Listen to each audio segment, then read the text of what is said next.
আজ আমি লাউ চিংড়ি ঘন্ট করব।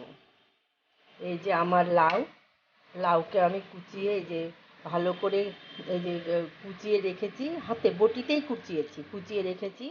এই যে চিংড়ি মাছ কেটে রেখেছি। আর উপকরণ লাগছে আমার হলুদ, লবণ, আর শুকনো লঙ্কা, জিরে, আর হচ্ছে জিরে বাটা, কাঁচা লঙ্কা বাটা, আর আদা বাটা। এই হচ্ছে আমার সামান্য উপকরণ। এই দিয়ে আমি আজকে লাউ চিংড়ি করব। আমি এবার চিংড়ি মাছে হলুদ হলুদ আর হলুদ আর লবণ দিয়ে দিলাম।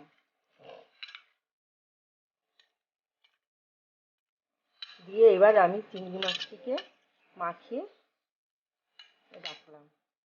এইবার আমি কড়াইতে দিয়ে দিলাম সর্ষের তেল। গ্যাসটা জ্বালিয়ে কড়াইটা গরম হয়ে গেছে, সর্ষের তেল দিয়ে দিয়েছি। এইবার সর্ষের তেলের মধ্যে আমি দিয়ে দিচ্ছি শুকনো লঙ্কা আর জিরে আর শুকনো লঙ্কা দিয়ে দিলাম।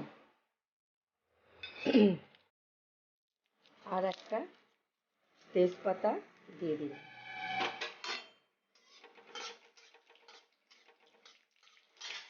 এবার আমি যে চিংড়ি মাছটা লবণ হলুদ মাখিয়ে রেখেছিলাম, সেই চিংড়ি মাছটা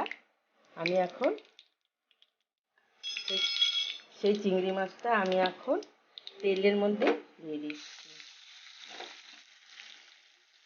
দিয়ে এটাকে একটু ভেজে নেব।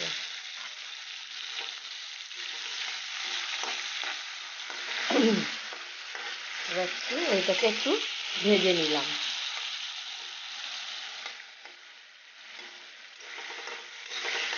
চিংড়ি মাছটা বেশি ভাজবো না, মোটামুটি ভাজবো। বেশি ভাজলে চিংড়ি মাছ শক্ত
এইবার এই লাউ চিংড়িটা আমি নামিয়ে ফেলবো।